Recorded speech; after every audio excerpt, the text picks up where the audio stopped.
Are you safe? I met him on the kind of night that swallows sound. The kind where rain feels like confession, and every drop carries the weight of something you're trying to forget. I wasn't running anymore. I was just walking. Nowhere. Every streetlight flickered like it was deciding whether I deserved to be seen. When he found me, I didn't see a savior. I saw a man too calm for the kind of danger that follows quiet people. He didn't ask my name, didn't ask what I'd done, or who I was hiding from. He just looked at me, really looked, and said, "You're safe now." I wanted to believe him. God, I wanted to. But I'd heard words like that before, whispered by hands that later became cages. Still, something in his voice didn't sound like a promise. It sounded like a vow, a dangerous one. I remember the warmth of his coat when he placed it over my shoulders. The silence between us felt heavier than the rain. Maybe that's why I followed him. Not because I trusted him, but because I was too tired not to. That night, I thought he was saving me. But later, I'd realize he was saving himself too. He said it was only for a few nights. Just until things were safe again. I didn't ask what safe meant in his world. I'd stopped believing that word had one meaning. His home was quiet. Too quiet. Every sound felt deliberate, like the air itself was afraid to disturb him. He lived high above the city, where the rain turned into a kind of mist before it reached the glass. Sometimes, when the light hit right, it looked like we were floating. Two ghosts suspended between the storm and the silence. He never talked much. But when he did, his words were clean, measured. The kind of voice that carried history and guilt. I could tell he wasn't used to kindness, not the kind that asks for nothing in return. And maybe that's why I stayed. There was a rhythm to the days. He worked behind closed doors, speaking in low tones to men who never looked me in the eye. And I painted again. Small things at first, oceans, hands, windows. Things that looked like freedom, but never quite were. He'd pass by sometimes, stop behind me and say nothing. Just stand there long enough for me to feel his presence. Like a shadow that wasn't meant to scare. In the evenings, he'd pour a drink, and I'd watch the city lights tremble through the rain. There was comfort in our silence, the kind that doesn't need permission. It felt almost normal, almost gentle.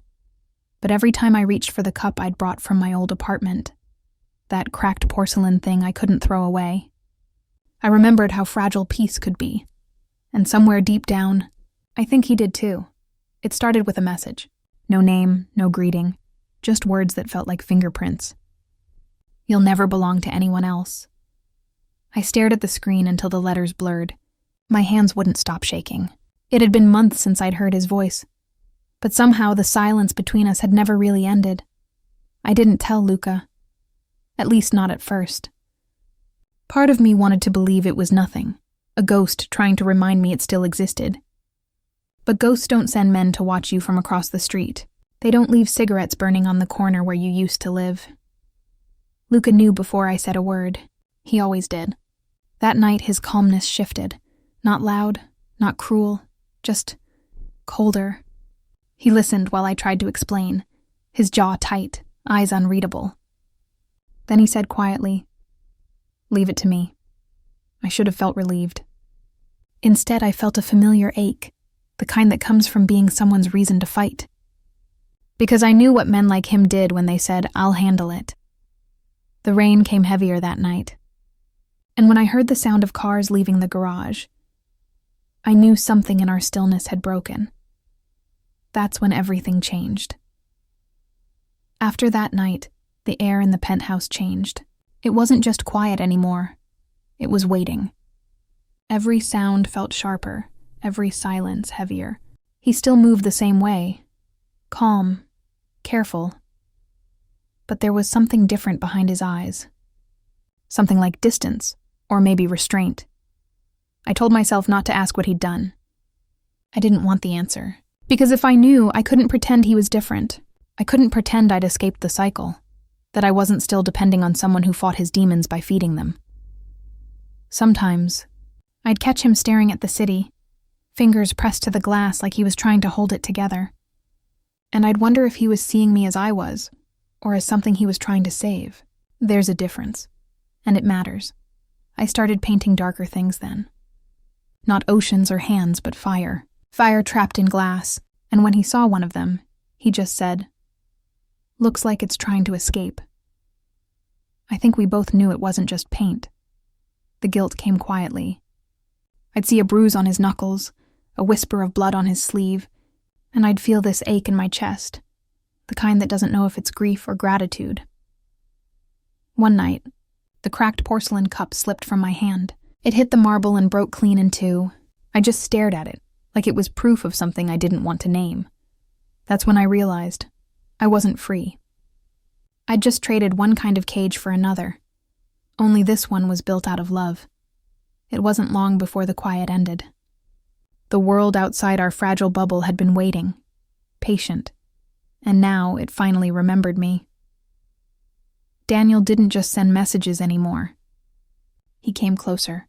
His reach had always been long, but now it felt like it was dragging the city into his shadow. The men who followed him moved silently, efficiently, leaving traces of chaos like breadcrumbs. Every siren, every shattered window, every distant shout reminded me I was never truly safe. Luca didn't tell me everything.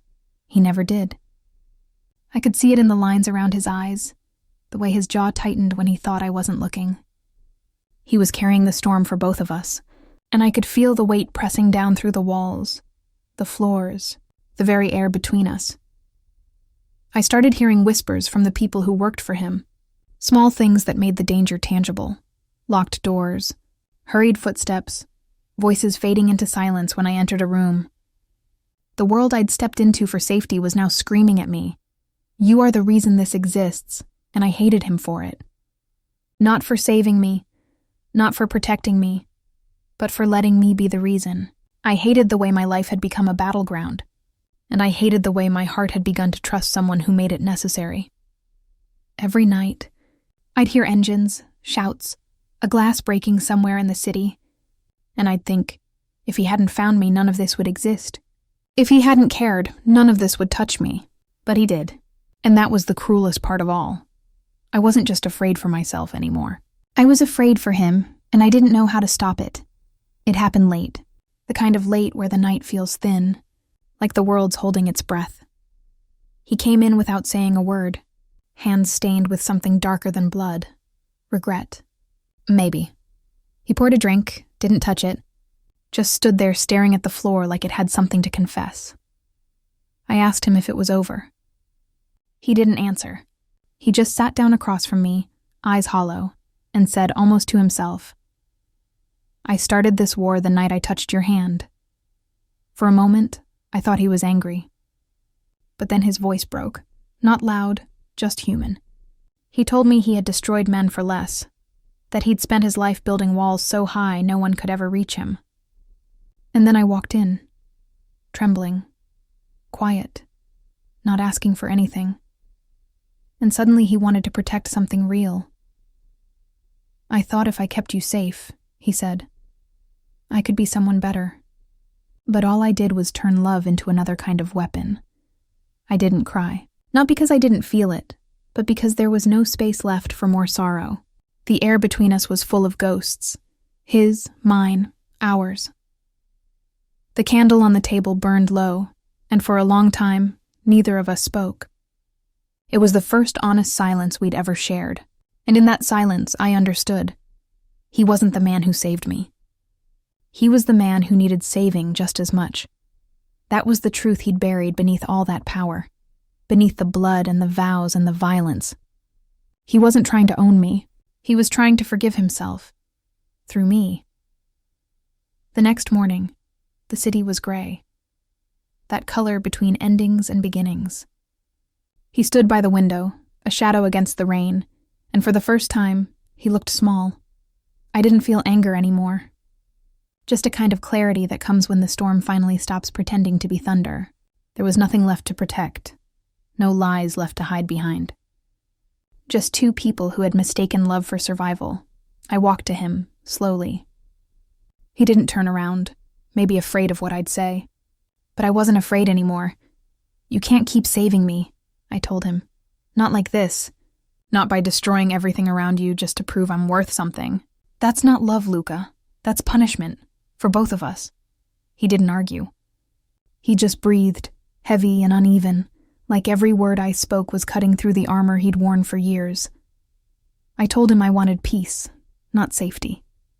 That I wanted to remember who I was before fear became a language I spoke fluently, and if that meant leaving him, then I would.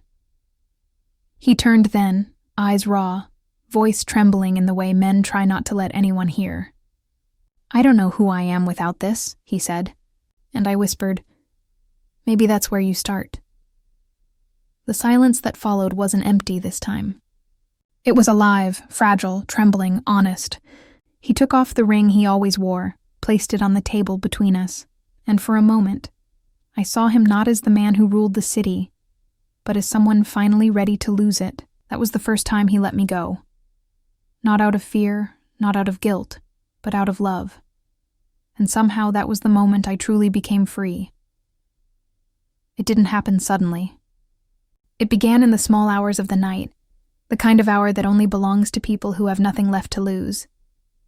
He was gone when I woke. No note, no word, just the faint smell of smoke carried through the open window. The city was restless, uneasy, its silence louder than any gunshot. At first, I didn't understand. Then I saw it. The glow on the horizon, orange bleeding into the gray sky, and I knew what he'd done. He was burning it. All of it. The warehouses, the ledgers, the men who had built their lives on his name, the empire that had swallowed him whole. He was giving it to the fire, as if destruction could be a form of forgiveness. They said he moved through the night like someone already gone, calm, silent. He gave orders not with rage, but with certainty. Every flame that rose was a confession. Every spark an apology. I didn't run to him. I couldn't. This was something he had to finish alone. Love had brought him to the edge, but redemption was a road he had to walk without me. I stood by the window, watching the fire reflect off the rain, and I thought, this is what it means to let go. Not to forget, not to erase, but to finally stop holding the weight of everything that broke you. By dawn, the city was quiet again. And somewhere in that quiet, I felt him disappear, not in death, but in release. He had burned the world, just to prove love didn't have to hurt anymore. Months passed before I stopped expecting to see him in every shadow. Time has a way of softening even the sharpest memories, not by erasing them, but by teaching you how to hold them without bleeding. I live by the sea now. It's small here, quiet, the kind of quiet that doesn't feel like waiting. I paint again, not storms this time, but light. Light on water, light on skin, light that doesn't ask permission to exist. Sometimes, when the wind moves a certain way, I hear the city in the distance, the hum of traffic, the echo of sirens. And I think of him, of what it cost him to give me peace, of the way he looked when he finally let everything burn. One afternoon, a stranger left a folded note beside my cup. No name, no signature, just 2 words. You're safe. I don't know if it was him. Maybe that's the point. Some things are meant to stay unfinished, so we keep listening for them in the quiet. He once told me that some fires don't destroy. They just clear the space for something new to grow. I think I finally understand. He didn't save me by loving me. He saved me by letting me go. And in that silence where his world ended, mine began.